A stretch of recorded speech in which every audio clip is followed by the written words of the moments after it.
Welcome to the Cup of Joe Wrestling Show. Cup of Joe Wrestling Show? With Joey Harris.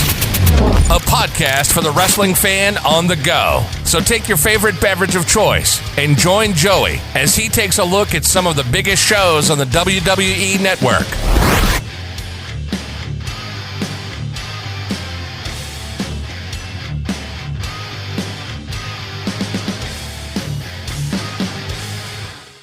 Welcome to the Cup of Joe Wrestling Show. I am your host, Joey Harris, and this is the podcast for the wrestling fan on the go. So take your favorite beverage of choice as we look at some of the biggest shows on the WWE Network. Before I start here, I'd like to take a moment and just send out my condolences to the family, friends, players, fans, and everyone of Kobe Bryant. I was uploading last week's show when I got the news that he passed away. And it was just a horrible, horrible thing that happened with he and his daughters and everyone else that was in the helicopter, on the helicopter, that they lost their lives. So my condolences go out to all of the families and everyone involved and affected by this tragedy. Today, we look at the first Royal Rumble from the WWF. The 1988 Royal Rumble was held on January the 24th, 1988, from the Copps Coliseum in Hamilton, Ontario, Canada.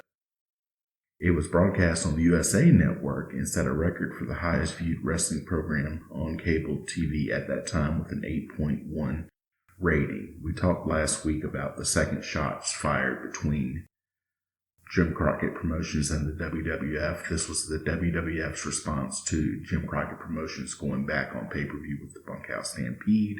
They couldn't go the competing pay-per-view route again per the cable companies, so they did the next best thing and put this show on the USA Network for free. Vince McMahon welcomes us and runs down the night's card. Then he and Jesse Ventura talk about the Royal Rumble. Now, before we start here, we go to the first match. I have to do a Mea Culpa. The Mandela Effect happened to me last week. When I was doing the Bunkhouse Stampede, I was talking about how both that and the Royal Rumble had the same finish for the first match, and they did not. The Mandela Effect is something where you were sure that you know something happened where it didn't. A lot of people remember Nelson Mandela dying in prison, where the Mandela Effect got its name, which of course he did not. He was released from prison and went on to become the president of South Africa. And that happened to me. I could have sworn that Ricky Steamboat and Rick Rude went to a time limit draw, and it just did not happen. Now, what I think that I confused that with the draw that Rick Rude had with Jake Roberts at WrestleMania 4, and the matches that Rick Rude had with Ricky Steamboat in 1992, one of which was an Iron Man match that had to go 30 minutes, and the person with the most falls would win. I think I mixed all of these up into something and remembered it wrong. So that did not happen, but we go to Rick Rude versus Ricky Steamboat. This begins in tradition of Jesse always mentioning Rude winning the Jesse the Body Award. And I like to do something called If You're Drinking at Home, where you go and drink for every time someone does something. And this is one of them. So drink them if you got them. Steamboat starts out hot, but Rude is good too. You have two great wrestlers here. Vince and Jesse talk about Rude's physique, and Rude has very good physique. Chain wrestling and Steamboat has the advantage. There are rest holds galore and the crowd is not into it. Rude poses and then takes over. There's an obnoxious fan in the front row that has a megaphone, and Jimmy Hart should sue for gimmick infringement. In fact, Jesse and Vince both bring it up. Steamboat is then thrown outside and punished. Rude poses again. More rest holds, and this is not how you get a crowd into a show. Steamboat is put into a submission hold, and he is tapping, but we aren't into that area yet, and so no one would know what tapping was. Steamboat powers out of it. More submission holds by Rude. Steamboat fights back. Multiple near falls. Steamboat goes up, and Rude pulls the ref into him. Rude then applies a submission hold, and the bell rings. Rude thinks he's won it. His music plays, he goes to leave, and as he is doing so, they announce that Steamboat is the winner by disqualification since Rude pulled the referee into Steamboat. We come back to Mean Gene Okerlund and Jesse on the platform as Dino Bravo attempts to set a new world's bench press record. Bravo comes out with his new manager, Frenchie Martin. This is a bad segment all the way around. As I like all the men involved, but this went on way too long. In fact, if it were not for the fact that everyone involved in this segment, except for Jesse Ventura, is dead, I would not be sure that they aren't still doing this segment up in Ontario. The crowd was not into it. It was also pointless. You're trying to get heat on Dino Bravo, but nobody cared for this. Jesse helps Dino at the end to lift the bar and get to 715 pounds. We then mercifully go on to a great palate cleanser. The WWF Ladies Tag Team Championship match, a 2 out of 3 falls match. The Glamour Girls, Leilani Kai and Judy Martin with Jimmy Hart, versus the Jumping Bomb Angels, Noriyo Tatendo and Itsuki Yamazaki. The Jumping Bomb Angels are impressive. Vince and Jesse argue about the weightlifting competition. The Glamour Girls strike first and fast. Vince doesn't know the Jumping Bomb Angels' name, so he calls them by their singlet colors, pink and red. Oh my God, shaking my head at that. Jesse and Vince get into a grammar battle over the use of the word ain't. And I am Team Jesse on this one. I don't use it often, but I do use the word ain't. My father also uses it, especially with his classic expression when something is unbelievable to him. He will say, I ain't believing this. So, a few years ago, I was a substitute teacher, and I would substitute on occasion for a teacher, and if you said ain't in her class and she called you, you'd have to write 25 times on a piece of paper. I would not say ain't in class and then turn it in. And I told my dad this, and he's like, screw that, I served my country. So I'm definitely Team Jesse on that. Back and forth on the first fall, the Glamour Girls cheat very well and they win the first fall.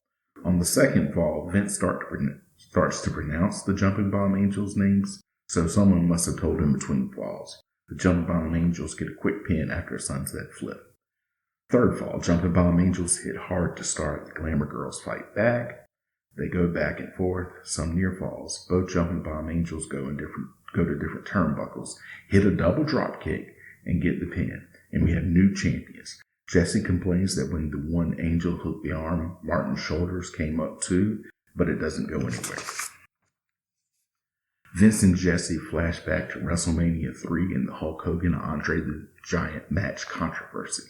The $1 Million Man Ted DiBiase then says he is going to buy the championship, so he offers Hulk Hogan money. Hulk Hogan says hell no to DiBiase, which was kind of risque at the time. DiBiase then says everybody has a price. Flashback to Andre's attack on Hulk Hogan from Saturday night's main event, and then DiBiase recruits Andre to get the belt for him.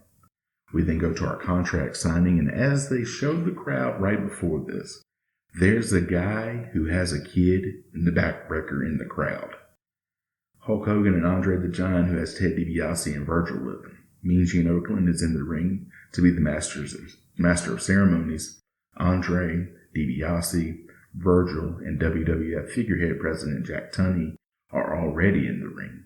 Hogan comes out to a huge pop. Jesse points out that Hogan comes out to Real American, and we are in Canada. Mean Gene introduces the participants. Andre is hesitant to sit down. DiBiase jaw-jacks to Hogan as he signs. After a lot of pausing, Andre finally signs. Then he gets up, and after a cue from DiBiase, he slams the table on Hogan. Vince and Jesse then go over the Royal Rumble and some of the participants. We then have our 1988 Royal Rumble. Coming out at number 1 is Bret Hart. Number 2 is Tito Santana, and it's forearms and kicks time. Bret Hart is on the offensive. Number 3 is Butch Reed. Bret Hart sells being hurt. Number 4 is Jim Neidhart. Then we have Jake Roberts coming out and Butch Reed gets eliminated. Harley Race, then Jim Brunzell, Sam Houston, and Tito Santana gets eliminated. Danny Davis is next out, then Boris Zukov. Then Don Morocco and Nikolai Volkov both come out, but Morocco is the one that is allowed in. Boris Zukov is thrown out, and Nikolai has to wait to go in. Volkov is finally allowed in at number 12. Harley Race gets eliminated. Jim Duggan fights with Harley Race on his way to the ring. Then we have Ron Bass and Jim Brunzell is eliminated. B. Brian Blair then comes out. Then Hillbilly Jim. Jim Neidhart is eliminated. And Bret Hart, being at number 1, is your Iron Man. He is still in there. Dino Bravo comes out, and Sam Houston is eliminated. The Ultimate Warrior making his big-time debut. And Bret Hart is finally eliminated. Then we have the One-Man Gang, and B. Brian Blair is eliminated. Jake Roberts then is eliminated. The Junkyard Dog is our final participant. Nikolai Volkov is eliminated. Hillbilly Jim is then gone. Danny Davis is the next to be thrown out. Warrior then eliminated. JYD is then eliminated. Ron Bass goes next. Morocco is throwing some drop kicks, and it is impressive. The One-Man Gang eliminates him. Dino Bravo and One-Man Gang double team on Jim Duggan. One-Man Gang accidentally eliminates Dino Bravo, and then the gang takes over. He tries to eliminate Duggan.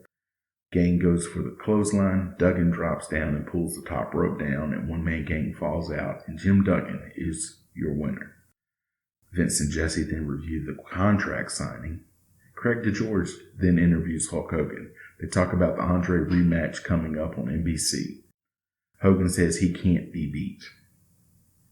Then we have our 2 out of 3 Falls tag team match. The Islanders, Haku and Tama, versus the Young Stallions, Paul Roma and Jim Powers. Vince and Jesse talk about the Islanders kidnapping Matilda, the Bulldog. They then talk about the Andre Hogan rematch coming up, and basically anything but the match in the ring. It's a back and forth affair. Jesse puts over Haku's crescent kick. And hearing wrestlers talk about how tough Haku was in real life, I would put over Haku's everything. I would say he was the best dressed, the best looking, the best tipper, the best at everything. Because if it were a shoot, Haku would be champion for life. They finally concentrate on the match here. Paul Roma falls outside over the ropes, hurts his knee, gets counted out. So when they come back from commercial, they review the contract signing again. Craig DeGeorge then talks to Andre the Giant and Ted DiBiase with Virgil. The $1 Million Man says that what happened tonight won't compare to what will happen on February the 5th. Andre says on February the 5th, they will make history by eliminating Hulkamania. Second fall. Roma comes out injured. He and Tama have to start since they were the last 2 in the ring for the previous fall. Haku and Jim Powers are tagged in. Haku takes over. Tama tagged in. Quick tags by the Islanders. Powers is just brutalized. Roma is tagged in, but submits to a half craft. Vince and Jesse run down what has happened that night and then close the show. There are a number of ways you can contact me. You can follow the show's Twitter at Cup of Joe Pod. Email the show at cupofjoewrestlingshow@gmail.com. You can follow me on Facebook, Twitter, and Instagram at @TheJoeyHarris. Thank you for joining me this week. This is Joey Harris saying so long from Stately, Maine Manor. The Cup of Joe Wrestling Show is a production of Baby Kangaroo Media.